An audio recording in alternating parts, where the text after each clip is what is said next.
Good morning, Calvary, and welcome to today's service. So what's happening at Calvary? Well, I'm here to tell you. Please join us in the fellowship hall during coffee hour for a Faith Boosters intergenerational activity. The theme for this month is the Lord's Prayer. Patty Kennedy will be there to talk about the doxology, praise, and how everything belongs to God. Or you can join Ann Robertson outside at the Prayer Labyrinth, where she has different stations planned to talk about the different petitions in the Lord's Prayer. I hear there are soap bubbles involved. Do you see this sea of bright green bags filled to overflowing with all kinds of food items? That's all thanks to the generosity of people like you. During the month of October, we will be collecting non-perishable food items in celebration of Harvest Home. We will dedicate the food we collect on November 12th and will distribute it to local food pantries. You're welcome to use the green shopping bags that we have available in the church entryway. Did you know that singing brings with it a whole host of physical and psychological benefits? Singing exercises the brain as well as the body. It's particularly beneficial for improving breathing, posture, and muscle tension, and helps release feel-good neurochemicals like endorphins. It also plays a role in sustaining a healthy immune system by reducing the stress hormone cortisol.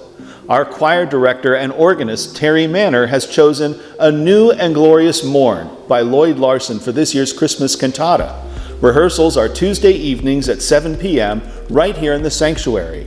It's a lot of fun, it gives you the chance to enjoy one another's company, and it's good for you. Speaking of Christmas, we've changed our Christmas lineup a bit for this year.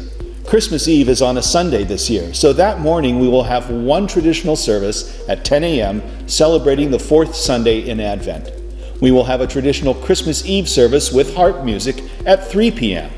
At 5:30 p.m., we will have our contemporary Christmas Eve service, and we will wrap things up with a second traditional service at 10 p.m.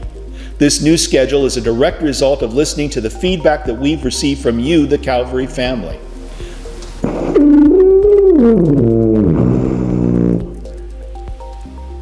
Well, that just won't do.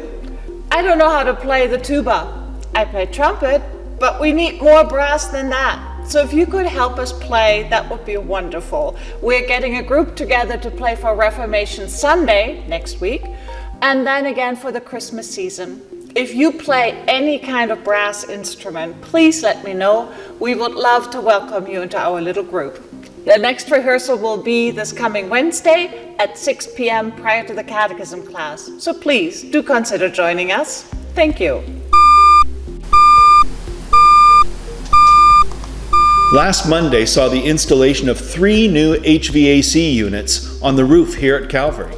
It's a big investment, but you all have been amazing, raising over half the cost of the replacement units thus far.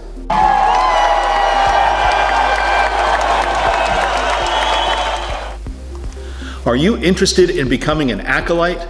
That's secret church language for the person who lights the candles back here at the beginning of the service. If you are, or if someone you know is interested, please join Pastor Anka next Sunday here in the sanctuary between the 2 worship services for training.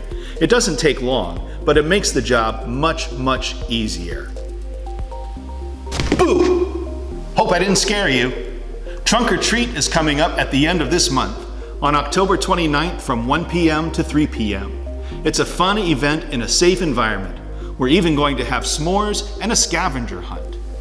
And coming up on November 5th is All Saints Sunday, a day when we recognize, commemorate, and celebrate those during this past year who have died and gone to the church triumphant.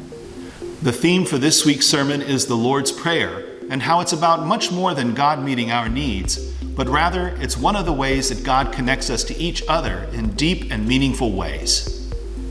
Thank you all for joining us today. We hope you have an uplifting worship experience with us, and may God bless you today and throughout the week. See you next week.